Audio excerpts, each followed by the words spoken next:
Meus irmãos, abra comigo a sua Bíblia, por favor. Mateus capítulo 24. Evangelho que escreveu Mateus no seu capítulo 24. Vamos ler aqui os primeiros versículos.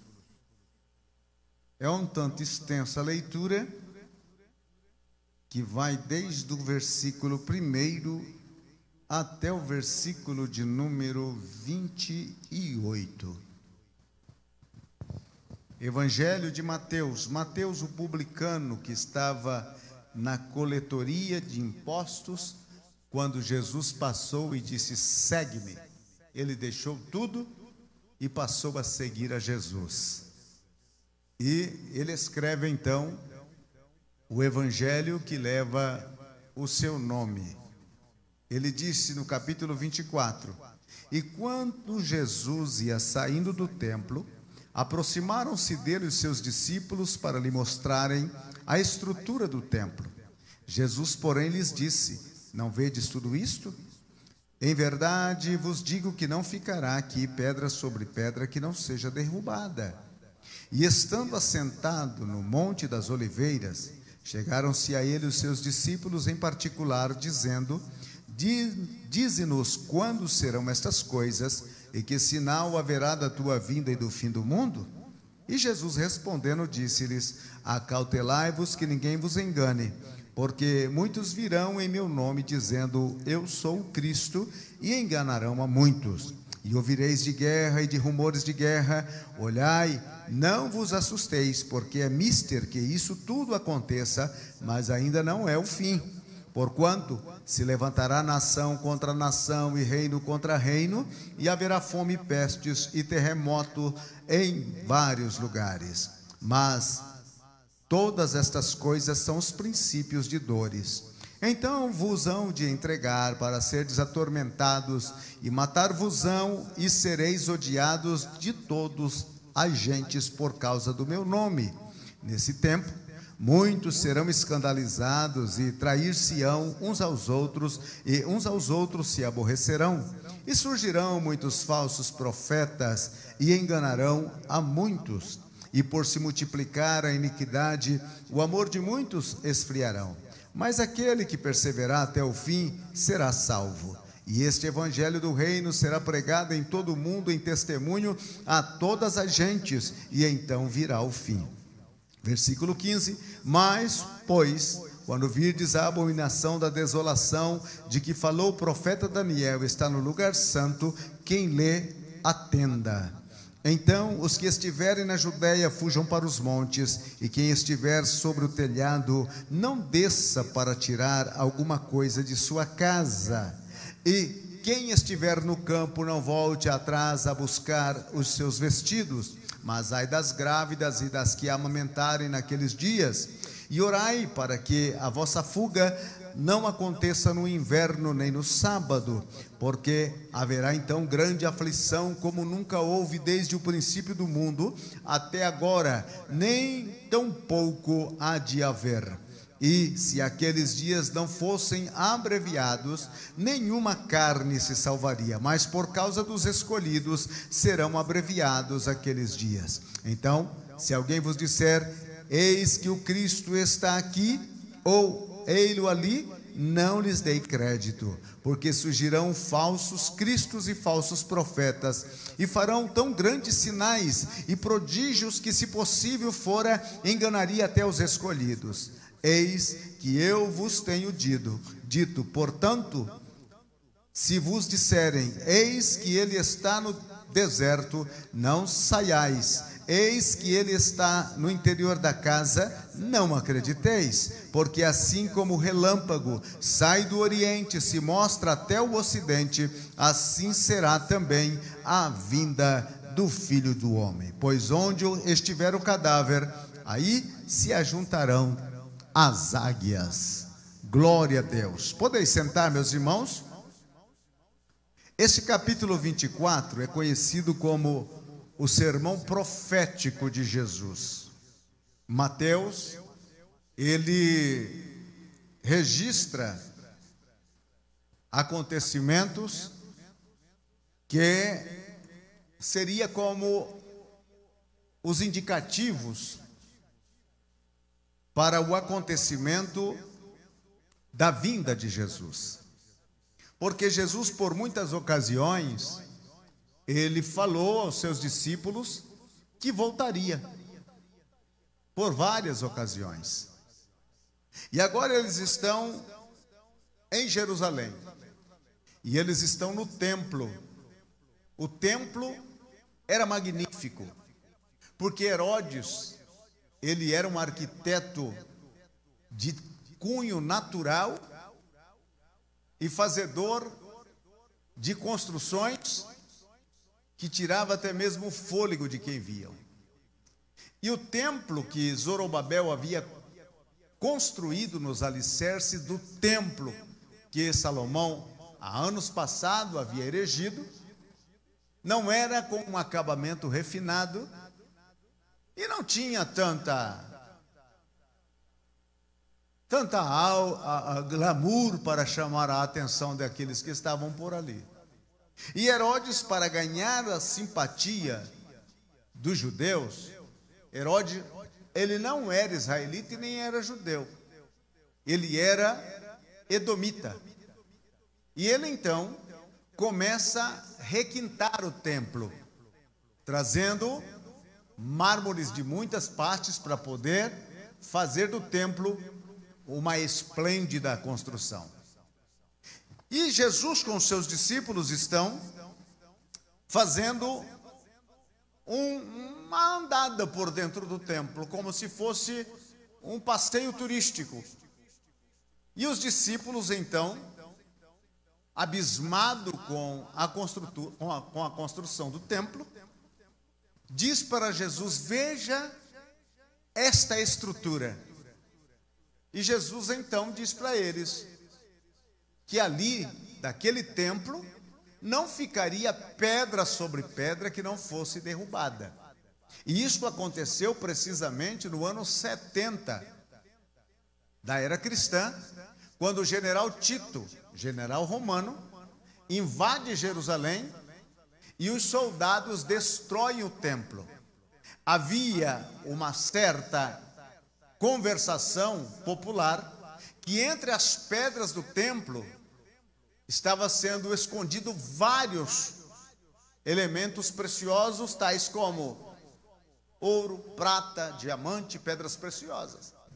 E neste afã de encontrar esses diamantes, os soldados começaram a remover as pedras do templo para poder encontrar esse tesouro. Precisamente como Jesus havia vaticinado que não ficaria pedra sobre pedra que não fosse removida. E agora então Jesus sai desse templo com os seus discípulos e vai para o Monte das Oliveiras. É do outro lado do ribeiro do Cedron. E lá no alto do Monte das Oliveiras, mesmo lugar onde Jesus suou, como disse Lucas, como que gotas de sangue, ele se assenta com seus discípulos e de frente ele está para o templo, do outro lado. E os discípulos então se aproximam e faz a pergunta, diz-nos, quando vai acontecer essas coisas? Que coisas? Que as pedras do templo não ficarão umas sobre as outras. Essa é uma pergunta com tríplice resposta. Diz-nos quando sucederá isto. E qual é o sinal da tua vinda? A segunda pergunta. E do fim do mundo? A terceira pergunta. Em uma só conversação, eles disseminam 3 perguntas diretas a Jesus. Eles querem saber quando é que o templo vai ser destruído, que sinais haverá da volta de Jesus e do fim do mundo. São 3 coisas que eles querem saber. E então Jesus começa a falar sobre sinais da volta de Jesus. Jesus prometeu que vai voltar, e nós estamos hoje mais próximo da sua volta do que ontem. Ele mesmo disse o dia e a hora, ninguém sabe,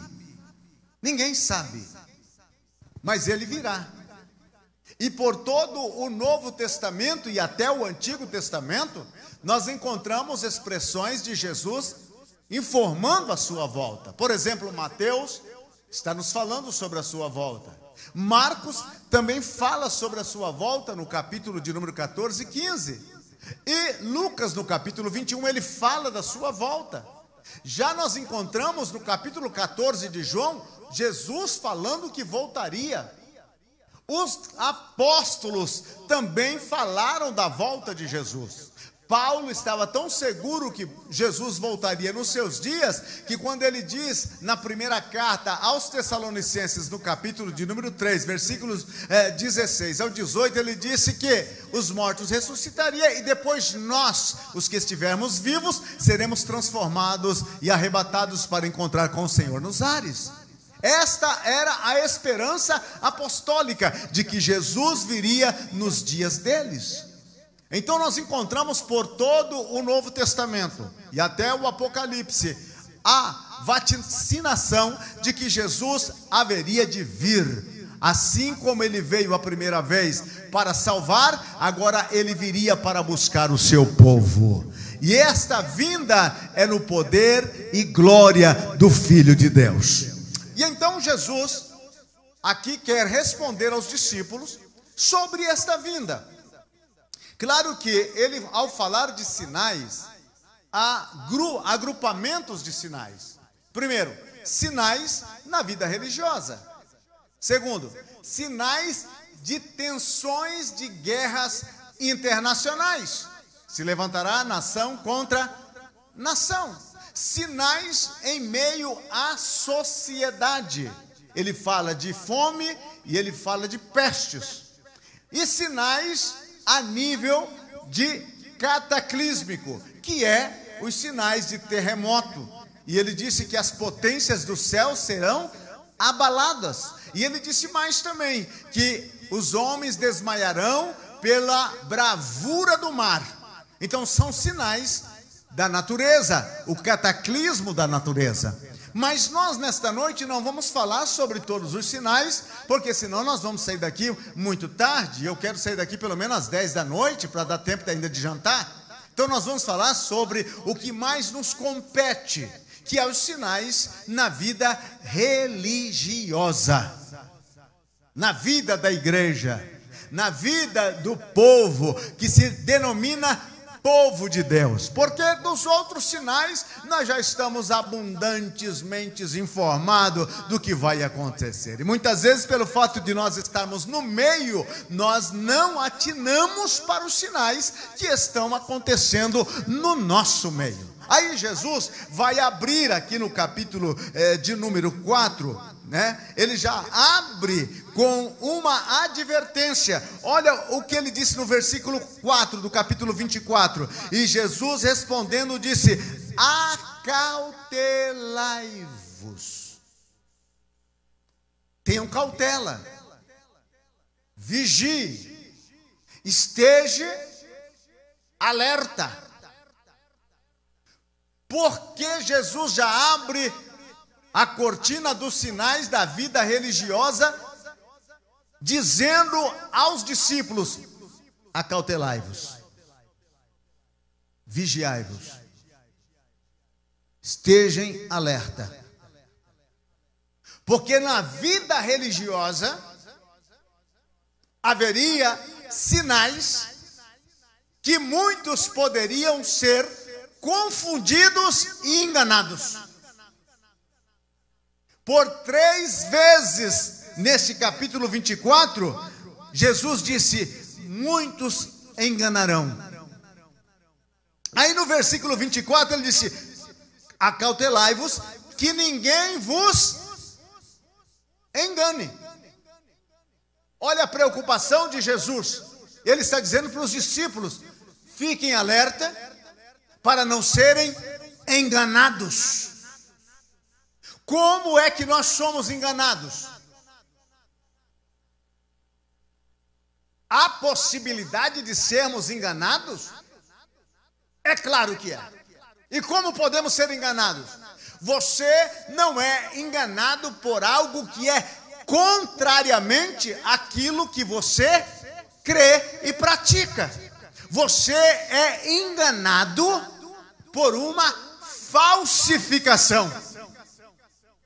Você que não tem costume, por exemplo, de lidar com as cédulas de dinheiro, pode ser facilmente enganado, porque o que vai enganar faz uma cópia daquilo que é verdadeiro.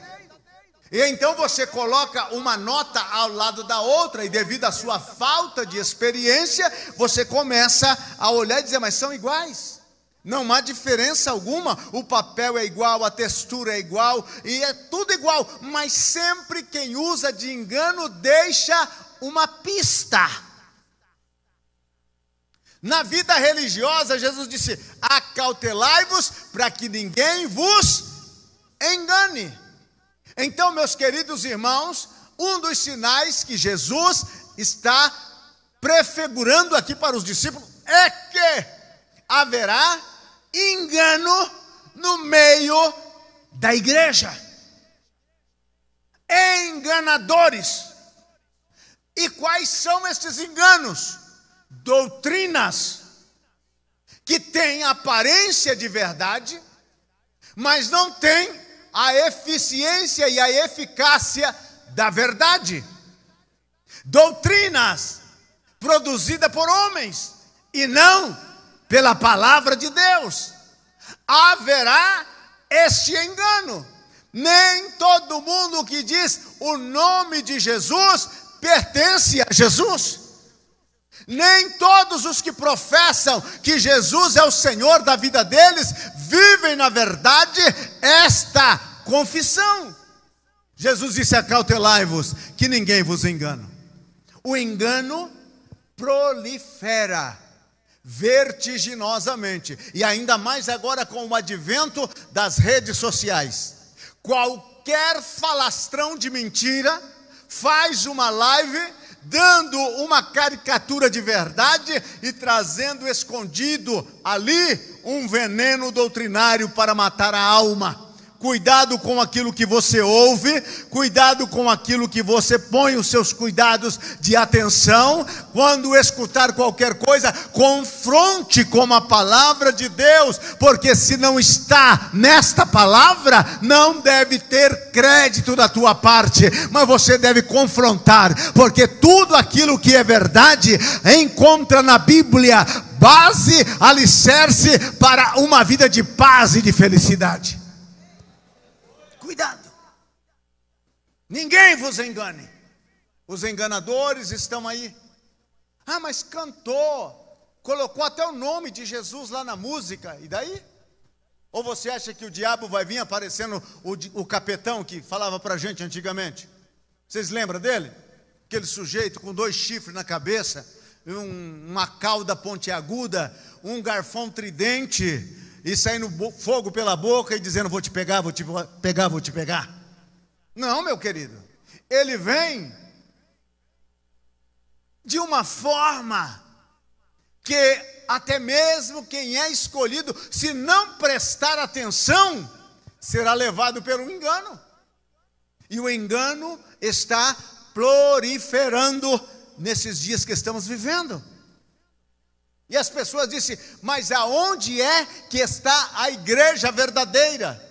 Todas as igrejas, elas têm deficiência, porque elas são formadas por pessoas que têm deficiência. O que não pode ter deficiência na igreja é a doutrina bíblica que ela expressa. Não pode haver de maneira alguma qualquer deficiência no Cristo que ela adora. Então, se a igreja ela não é bibliocêntrica e nem cristocêntrica, ela não pode ser igreja, porque Jesus disse, eu edificarei a minha igreja. E a palavra de Deus é a base de sustentação da igreja. Eu tenho que nesses dias ler a Bíblia, estudar a Bíblia, meditar na Bíblia, para não ser enganado. Não se esqueçam disso. Jesus disse, acautelai-vos que ninguém vos engane. É um sinal no meio da cristandade. E aí você vê uma grande quantidade de movimentos que aparecem por aí, que não tem nada a ver com Jesus. Nada, absolutamente nada a ver com Jesus. Irmãos, o propósito de Jesus é a salvação da humanidade. Acabou. É a tua e a minha salvação. Ele morreu na cruz, não foi para você ficar rico. Ele morreu na cruz para te salvar.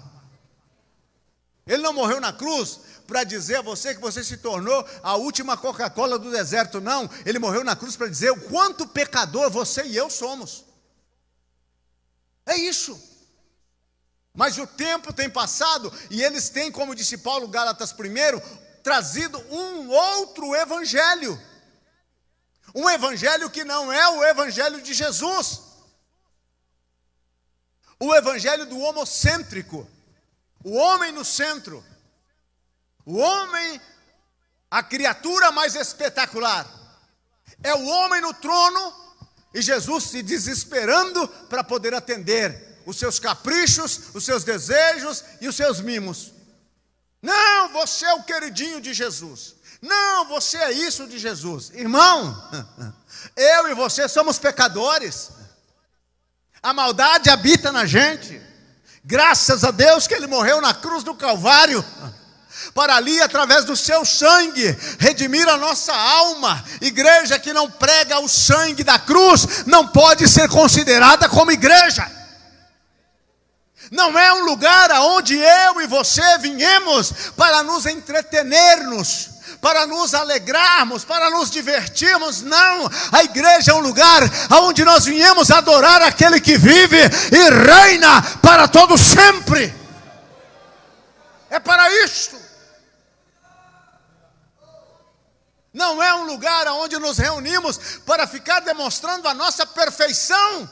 Não. O lugar aonde nós viemos com as nossas mazelas, com os nossos defeitos, com as nossas ruínas de vida, para pela graça e a misericórdia dEle, sermos atendidos e alcançados, e Ele é misericordioso e está entre nós nesta noite. Acautelai-vos que ninguém vos engane. Que tipo de evangelho que você crê? E que tipo de Jesus você está seguindo? Ele continua: ninguém vos engane. Aí ele fala sobre, no versículo 5, porque muitos irão em meu nome dizendo, eu sou o Cristo, e enganarão a muitos, falsos cristos. Irmãos, tem gente aí fazendo mais sucesso do que o próprio Jesus. Tem gente que tem mais seguidores na rede social do que Jesus. Porque seguir essas pessoas na rede social é fácil. Agora, seguir Jesus é só para os convertidos. Jesus disse, quem quiser vir após mim, deixa o seu like. Gostou ou não gostou? Quem quiser vir após mim, deixa o comentário. Quem quiser vir após mim, compartilha. Não foi isso que ele disse. Seguidor de Jesus é diferente de seguidor de Facebook. Seguidor de Jesus é diferente de seguidores do YouTube. Seguidor de Jesus é aquele que aceitou a palavra dele quando ele disse, negue-se a si mesmo, tome a sua cruz e siga-me. Essa é a diferença. E o seguidor de Jesus, ele sabe a quem ele está seguindo. Irmãos, e nos dias em que estamos vivendo, uma grande quantidade de falsos cristos tem aparecido. Não é porque eu chamo aparecido que sou falso cristo. Já troquei o meu nome, viu, meu irmão? Meu nome agora é conhecido como Pastor Souza. Tirei o aparecido. Eu estava muito aparecido. E agora já não estou mais. Tem gente com mais fama do que Jesus. Ele diz 2 ou 3 coisas sobre Jesus e o restante é algo que nasceu na cabeça dele, que veio, sei lá, Depois que ele tomou umas cajibrinas, ele pensou, vou falar isso e aquilo, aquilo outro. E as pessoas estão acompanhando. Falsos cristos. E aí está os montes. Abre a rede social que você vai ver. Dá uma olhadinha nas mensagens que aparecem no YouTube e você vai ver. Uma quantidade de pessoas que eles não chamam as pessoas para Cristo, eles chamam as pessoas para si. Para si. Aí Jesus continua. Aí ele fala sobre as guerras, né? E ouvireis de guerras e rumores de guerras. Olhai, não vos assusteis, porque é mister que isso tudo aconteça, mas ainda não é o fim. O fim. Aí ele disse mais, porque se levantará então nação contra nação, reino contra reino, haverá fome, pestes e terremotos em vários lugares. Ele não disse em todos, ele disse em vários. Aí o versículo 8 ele disse, mas todas essas coisas são o princípio das dores. O princípio. É só o princípio. Se o princípio é assim, imagine o meio. Se o princípio é assim, imagine o fim. Princípios de dores. O que é isto? Esse texto, para que você e eu possamos entender, é mais ou menos quando a mulher começa a sentir as suas contrações para dar à luz. As mulheres sabem muito bem o que eu estou dizendo. Começam, muitas vezes, de 30 em 30 minutos. Depois baixa para 20 a 20 minutos. Depois vem para 15 a 15 minutos. Depois vem para 10 a 10 minutos. 5 a 5 minutos. E depois torna-se intensa. Até que nasça a criança. Quando Jesus disse ao princípio, ele está dizendo, são dores com espaço.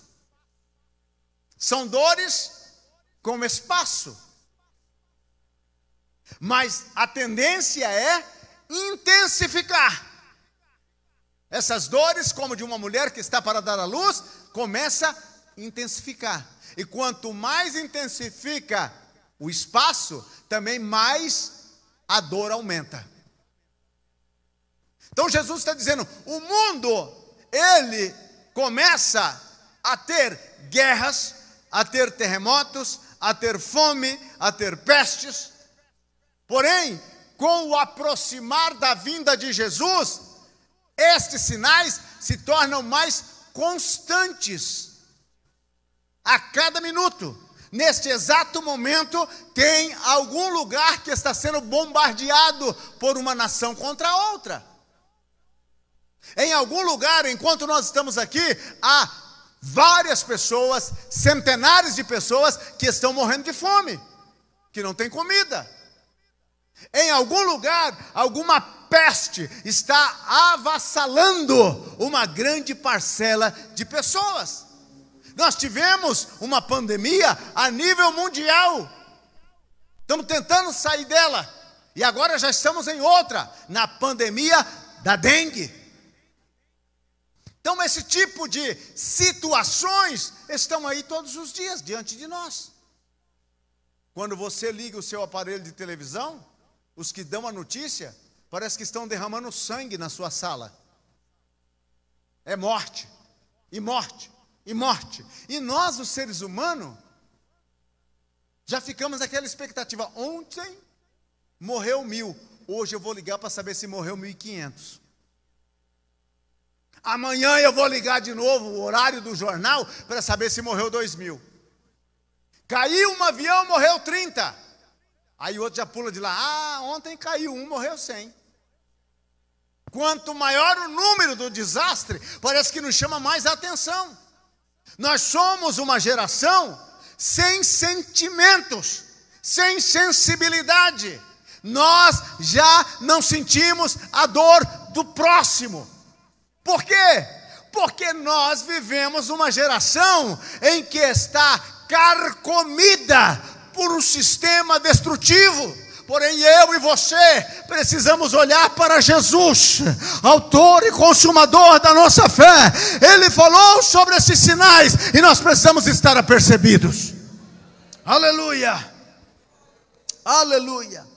Aí Jesus disse uma coisa interessante no versículo de número 9: então vos hão de entregar para serdes atormentados e matar-vos-ão, e sereis odiados de todas as gentes por causa do meu nome. Isso é para crente.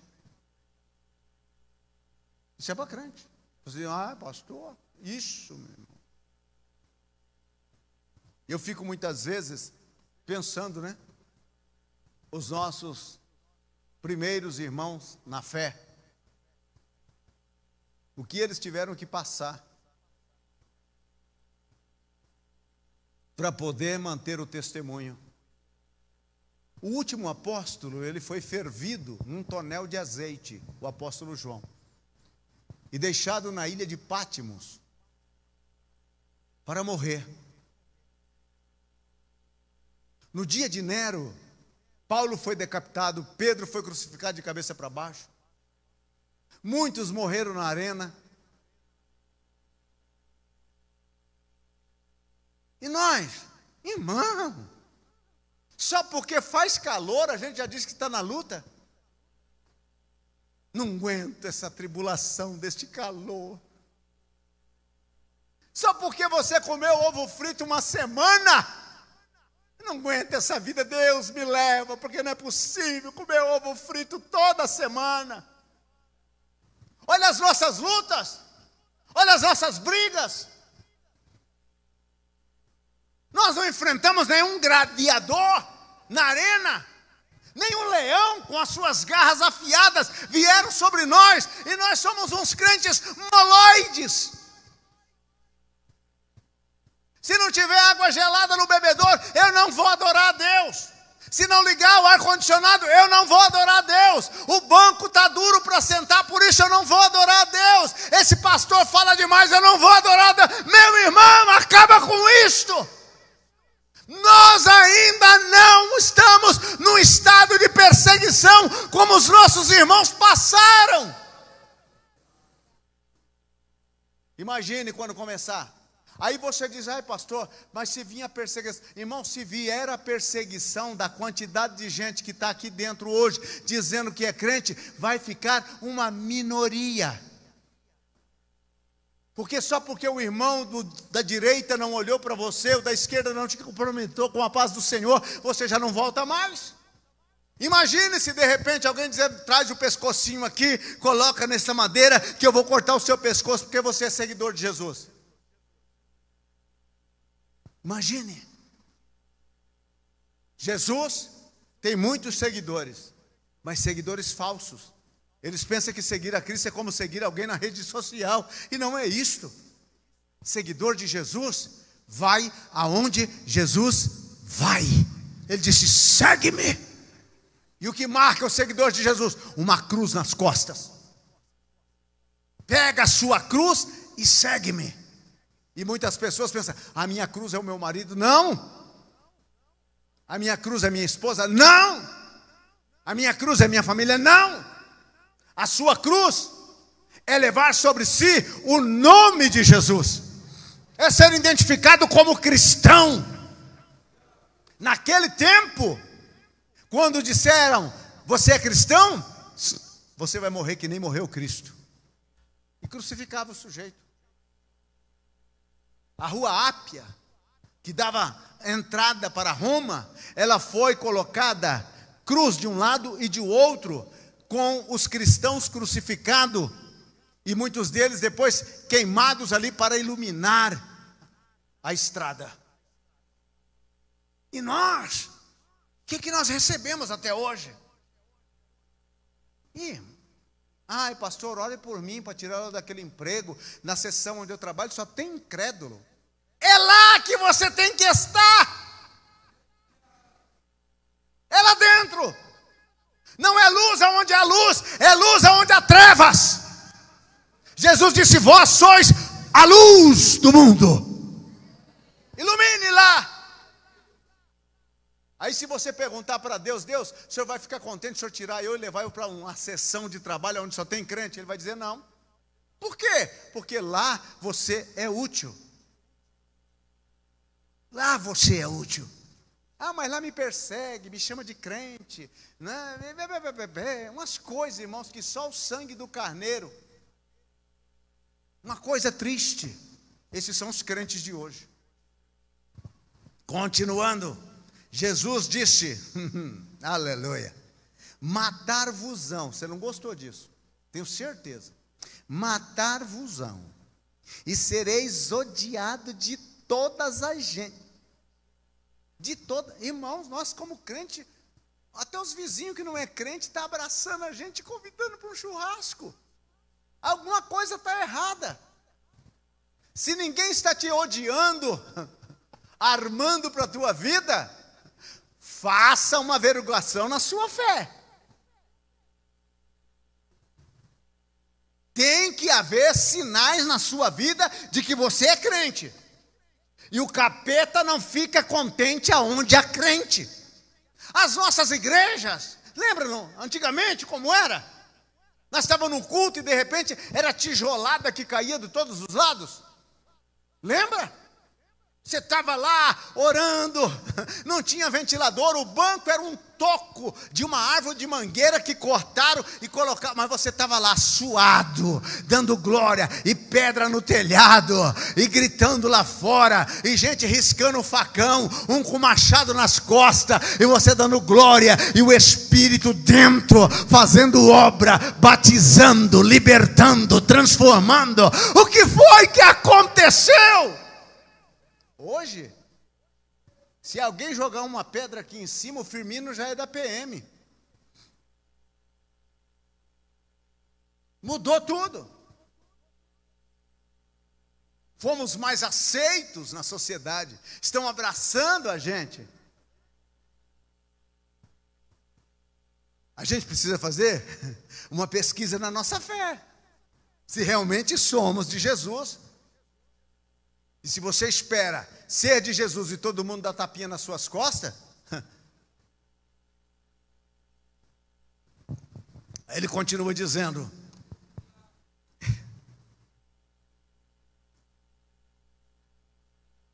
nesse tempo, muitos se escandalizados, e trair-se-ão uns aos outros, e uns aos outros se aborrecerão.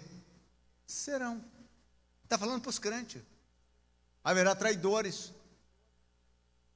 Jesus disse, olha, no meio da igreja vai ter gente que vai entregar vocês, X9, que vai estar lá dentro para entregar vocês, para dedurar vocês. Porque a igreja naquela época do primeiro século, lá do segundo século, ele se reunia em catacumbas.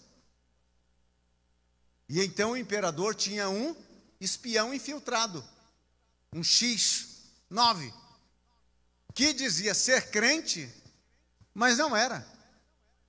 E ele lá no meio, ele descobriu o lugar onde ele se reunia, o horário em que eles se reuniam, e então ele ia e entregava para os soldados romanos aonde é que estava a igreja.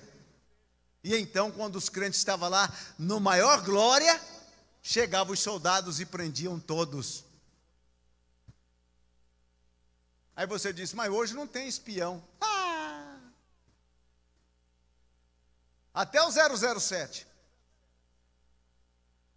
E como tem pessoas que trabalham para o inimigo. Em São Paulo, tem certas células de religiões diabólicas que estão mandando os seus adeptos para os templos. E eles estão lá dentro, trazendo atadura, problemas e lutas para dentro dos templos. Esta é a tônica. No mundo religioso há esta guerra. Satanás não vai deixar por menos. Ele virá com toda a fúria. Mas os verdadeiros crentes não se acovardarão, não arrefecerão, eles se levantarão no nome do Senhor. E Jesus disse: resisti o diabo e ele fugirá de vós. Notou, irmãos, que a coisa mais difícil ultimamente é aparecer um endemoniado no culto? Notou? Até os demônios estão evangélicos agora. Antigamente, você levantava a mão no meio da rua, despencava que nem coco. Parecia tempo de manga, quando a mangueira era soprada pelo vento e cai manga. Era você levantar a mão para orar, caía de todo lado. Era Zé Pilantra, Tranca-Rua, Zé Caveira e tantas outras maldições aí. Pomba gira. A coisa mais difícil é ver uma pomba gira ultimamente. Você vê a pomba, mas a gira você não vê. Notou como está tão difícil? É porque se aparecer um endemoniado num culto que nem esse, eles vão acabar derrubando aqueles ferros lá, ó. O que vai sair de gente correndo por aquela porta, é perigoso se atropelarem, né? Diz, continuando, versículo de número 11: surgirão muitos falsos profetas e enganarão a muitos. Notou o advento dos que se autopropagam profetas? Notou? Profeta do Facebook. Ele coloca o número do Pix e começa: quando você fizer o depósito no Pix de R$50, eu vou revelar o que você jantou anteontem. E o crente não vem na escola dominical, não gosta de culto de ensino, não lê a Bíblia, vive de moletas espirituais, se deixa enganar. Parece o tempo que eu ia com a minha mãe em uma senhora que fazia saravá. Esse nome saravá quase não se ouve, né? Eu era menino e minha mãe ia para lá e me levava, e eu ficava lá dormindo, cochilando. Era 11 da noite, meia-noite, e nada do caboclão resolveu o assunto. Depois lá de muito custo, de acender umas velas, e a mulher tomar pelo menos umas 4 garrafas de tatuzinho, aí o bichão apresentava. E dizia um monte de baboseira. E lá voltava nós para casa. O caboclo velho falou que ele está me traindo com uma sirigaita. O meu pai quase não tinha camisa. E a recomendação era: queime as camisas dele.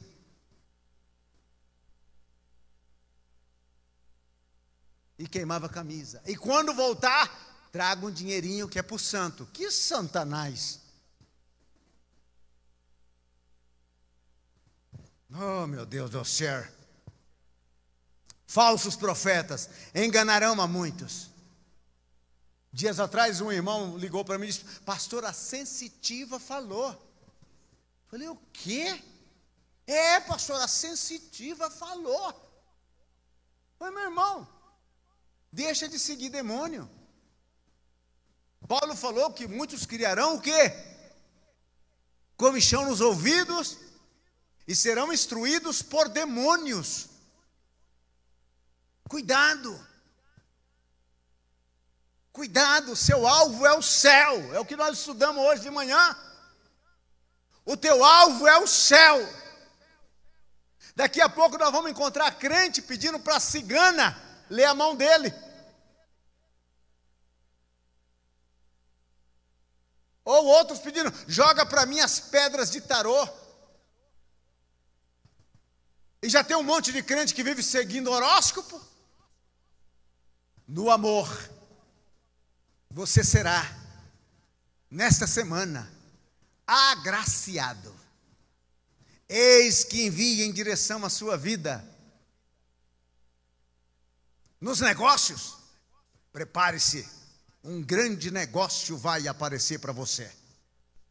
Compre esta caneta e você vai assinar contratos milionários. E o crente da Assembleia de Deus, que nem a moedinha de 25 centavos ele dá no culto, lá ele deixa uma nota de 100, outra de 200, e o babaca perde tudo atrás dessa baboseira. Jesus disse: acautelai-vos. acautelai-vos. Diga glória a Deus. Se você não pode dizer glória a Deus, diz agora deu. Acautelai-vos. Surgirão falsos profetas, enganarão a muitos. Enganarão a muitos.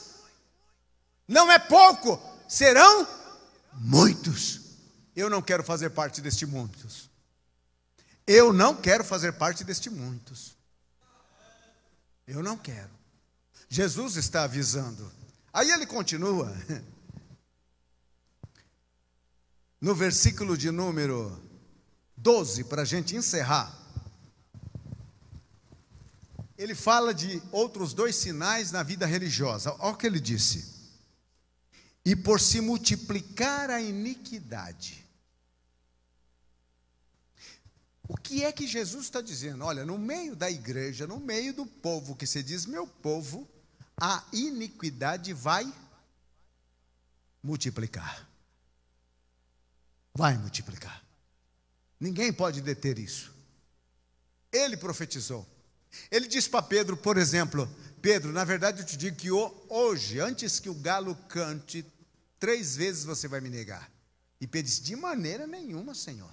Ainda que eu tenha que dar a vida por ti. Mas cumpriu ou não cumpriu o que ele tinha dito? Jesus disse, por multiplicar a iniquidade. Lá fora, já não tem mais aonde multiplicar. Fora da igreja, já não tem aonde multiplicar. Mas ele está falando dentro. A iniquidade, o que é a iniquidade? É o pecado pelo pecado. É a prática aberta e licenciosa do pecado. Vir a um culto como este, sentarmos como estamos sentados, não faz de ninguém um cristão, não faz de ninguém uma testemunha de Cristo.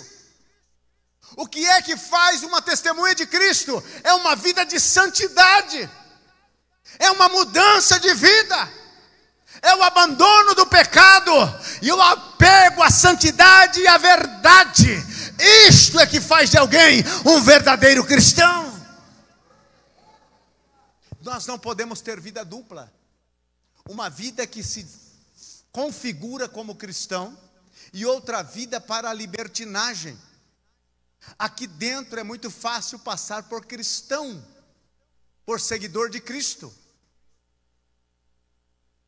Lá fora é o nosso desafio. Ele disse por multiplicar a iniquidade. E quantas iniquidades não têm se multiplicado? Quantas?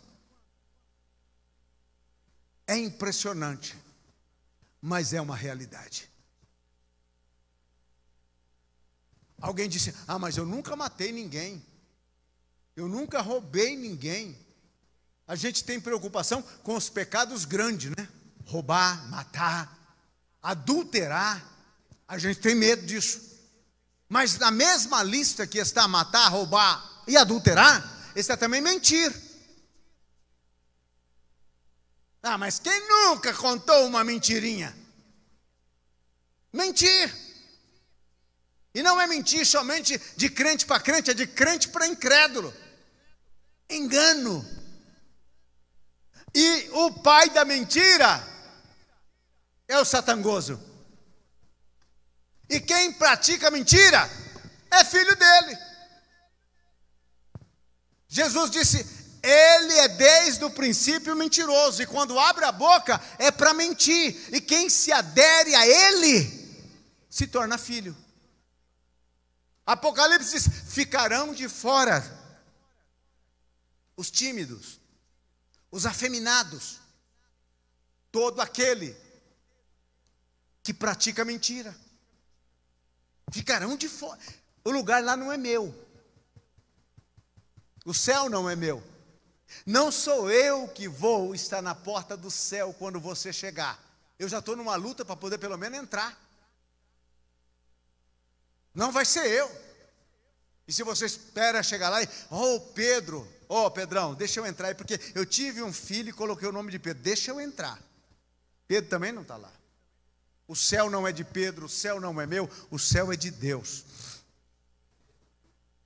E ele disse: ficarão de fora estes. Estes vão ficar de fora. E se ele disse que vai ficar de fora, não adianta entrar com uma liminar no STF. Não adianta contratar o Xandão para te defender. Você não vai conseguir entrar. Não há possibilidade. A prática da iniquidade. O que é a prática da iniquidade, pastor? É o que eu faço quando ninguém está vendo. O que eu estou fazendo? Aonde eu estou indo? Com quem estou conversando? Quais são as minhas motivações? Esta é a situação. Eu não posso fazer isso aqui porque o pastor pode ver. Se eu ver, irmão, não vai mudar nada. Porque eu não tenho o poder de te mandar para o inferno, por mais que queira. O inferno é de Deus, é Ele quem determina quem vai para lá. E a Bíblia diz que aquele a quem nós vamos prestar conta, os olhos são como chamas de fogo.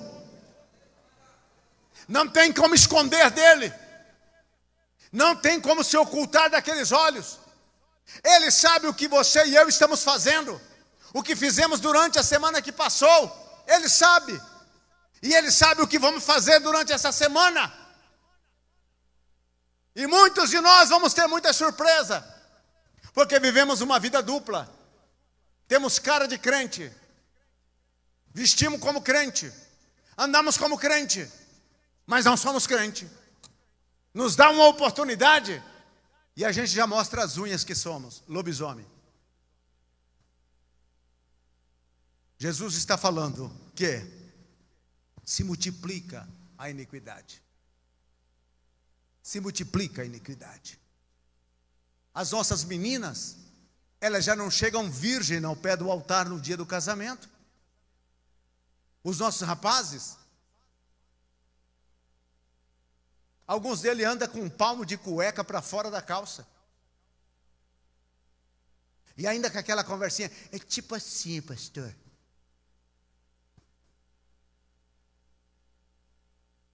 Meu irmão, minha irmã, o reino de Deus não precisa de Jezabéis. O reino de Deus não precisa de Acabes. O reino de Deus precisa de seguidores de Cristo, verdadeiro. Homens honrados, mulheres honradas, jovens a quem o Espírito Santo habita com poder e graça. Mas aqui na escola ninguém sabe. Aqui na faculdade ninguém sabe. Aqui aonde eu vou ninguém sabe. Ele sabe.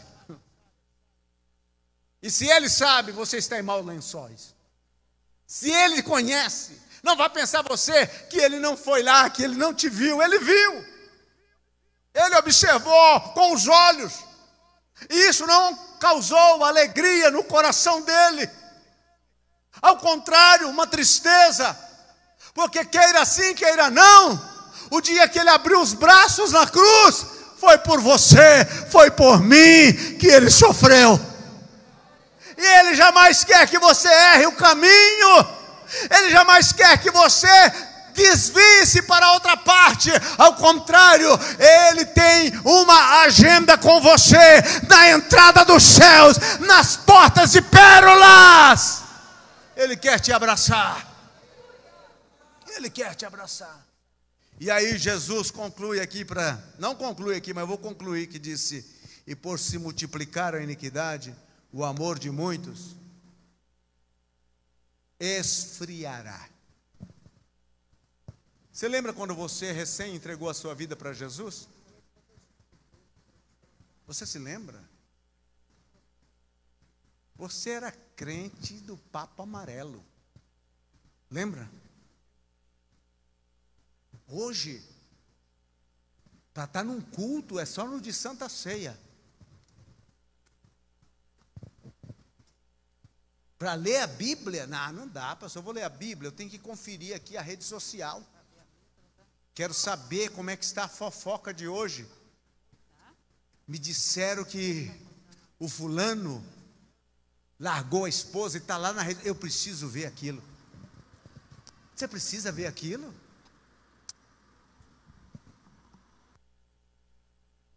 Ah, porque alguém postou lá uma indireta e eu preciso ler aquilo. Isso edifica? Isso edifica? Isso muda você? Porque o que mais nós temos são crentes ácidos como os limões na rede social. Tudo ele tem que comentar, tudo ele tem que falar. Ele não sabe nem aonde está o furo da roda, mas ele tem que colocar o bedelho dele lá. Ali não é lugar para você. Nunca postou um versículo. Nunca convidou ninguém para vir a um culto. O amor se esfriou. Eu ainda sou daquele tempo da igreja e dava glória e aleluia, e que chamava a gente de louco. Ah, esses crentes são uns loucos. Ah, esses crentes são uns loucos. Oh! Se seguir a Jesus, se amar a Jesus, se pular na presença de Jesus, é ser louco. Eita loucura boa! Isso é uma loucura que eu não posso perder. Os nossos cultos parecem mais culto, há mais alegria e fervor espiritual num culto fúnebre do que nos nossos cultos a Deus. Porque até no culto fúnebre ainda tem alguém que dá glória a Deus, aleluia. Não sei se ele está dando glória a Deus, aleluia, porque o finado foi embora. Mas ele está lá, glória a Deus. E os nossos cultos, se alguém dá um glória a Deus alto, o que está do lado até se assusta. E já bate na... Não precisa gritar não, viu? Senão eu vou sentar em outro lugar. Nunca mais. Cadê você, crente pentecostal? Aleluia. Cadê você? Aleluia. Cadê você que andava pela rua, dando folheto, convidando as pessoas para vir ao culto? Cadê você? O que aconteceu? Cadê você? O amor esfriou. O amor de irmão para com irmão e o amor para com Deus. Nós dizemos que amamos a Deus. Ah, eu amo a Deus, mas por favor, o pastor não peça dinheiro. Amo a Deus, mas se o pastor falar em dízimo, quem ama a Deus, dá tudo. Não é assim? Eu amo a irmã Francisca. E quando eu conheci ela, pensa num garoto bonito. Duvidaram? Pensa num sujeito lindo. Mas me entreguei de corpo e alma. Agora veja como eu estou gasto. Os cabelos estão caindo. As pernas já estão meia bamba. A força foi embora. Investi tudo nela. Porque a amo. Você diz, eu amo a Deus. Então o seu investimento é 100%. Amor não é conta-gota. Amor é cachoeira. Amor não é por medida, amor é por abundância. Ele nos amou de tal maneira que deu seu Filho unigênito para que todo aquele que nele crê não pereça, mas tenha a vida eterna. Ele fez isso. Jesus se esgotou na cruz por te amar. E agora o amor que nós oferecemos a Ele, ó Senhor, hoje eu tenho aqui a minha medida de conta-gota, já te amei, tive no culto hoje, cantei lá, já é o suficiente. Jesus disse, por se multiplicar a iniquidade, o amor de muito se esfriarão. Como é que você está? Quente ou frio? Não esteja morno. Mas você está quente ou você está frio? E aí, se você perguntasse para o seu irmão com um jeitinho, aquele jeitinho pentecostal, para ninguém escutar, você diz para ele, irmão, você está quente ou frio? Como é que você está? A sua fé ainda continua vibrante? Se precisar morrer amanhã, crucificado, você morre por Jesus? Você já vai contratar um advogado para entrar com recurso, né? Como é que está a sua fé? Como é que está o seu amor? Como está o temor do seu amor? O termômetro do teu amor? É fácil cantar, Jesus eu te amo. Levantar a mão, Jesus eu te amo. Difícil é na hora que somos afrontados para realmente provar que o amamos. Aí, meu irmão, fique em pé, por favor. Como é que está a tua fé? Jesus disse, porventura, quando o Filho do Homem vier, achará fé na terra?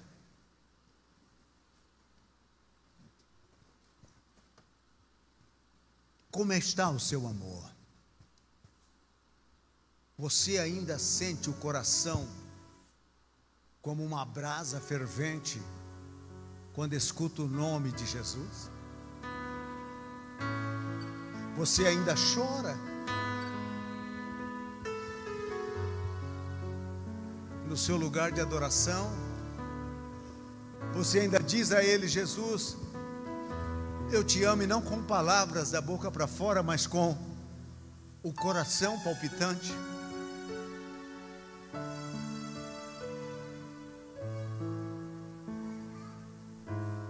Esses sinais no meio religioso está cada dia mais aumentando. Será que se Jesus vier esta noite, você terá lágrimas para lavar os pés dele?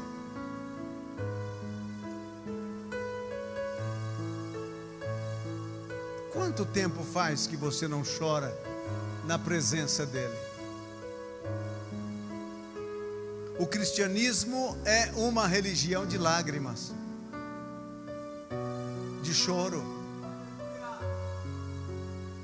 Choro por nossa miséria e choro de amor por aquele que nos salvou. É impossível dizer que ama Jesus e viver com os olhos secos, a não ser que você tenha glaucoma. Mas é impossível viver de olhos secos. Jesus anela as suas lágrimas, porque ela fala muito daquilo que você leva dentro de si.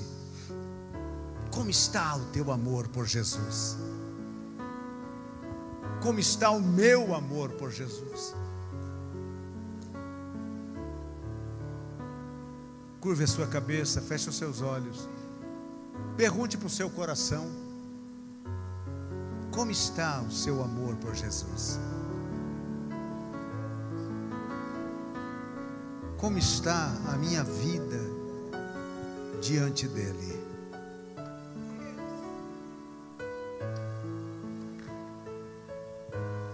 Como estou, Senhor?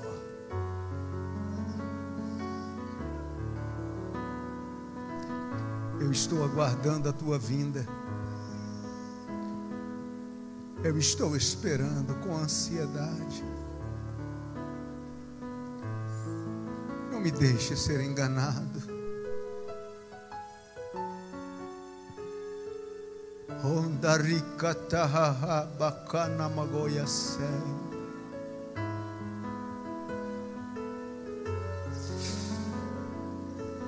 Oh, oh, aleluia.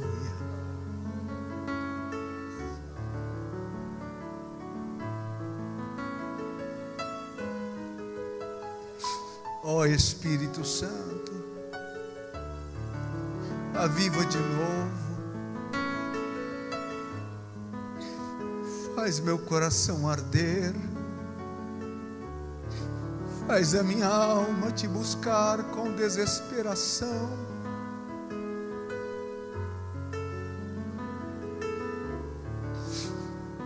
Faz-me buscar com fogo no coração.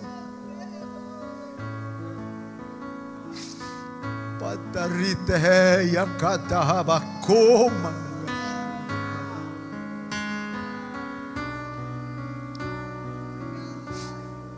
que a minha vida, Senhor, seja para a glória do Teu nome.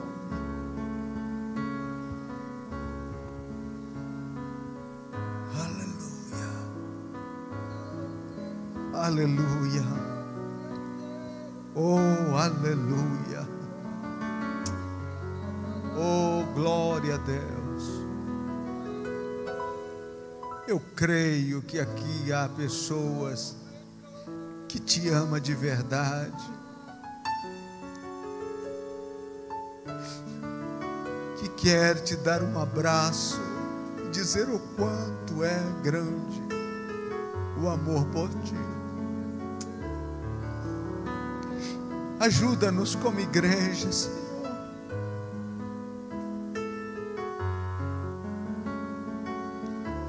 Não nos abandone por nossa ingratidão.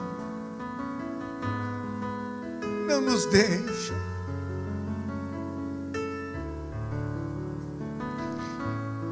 Babakatahi tereve a kamanagashori andarai. Visita, Senhor, a Tua igreja, o Teu povo, o Teu filho. Dá-nos um coração pendente para contigo. Não deixa, Senhor, que a iniquidade nos tire do caminho. E que o nosso coração não seja uma pedra, Senhor, mas que seja um coração quebrantado aos Teus pés, e que todos os dias de nossa vida possamos viver para Te amar, e possamos acender a Tua glória, Te amando por toda a eternidade. Se porventura, Senhor, entre nós tem alguém com o coração dividido, meu Senhor, ó Espírito Santo, Tu que convence do pecado, da justiça e do juízo, venha a esta vida, vem com poder, vem com graça dos céus, e que tenhamos coração inteiros de amor, coração quebrantado na Tua santa presença. Oh, meu Senhor, aleluia.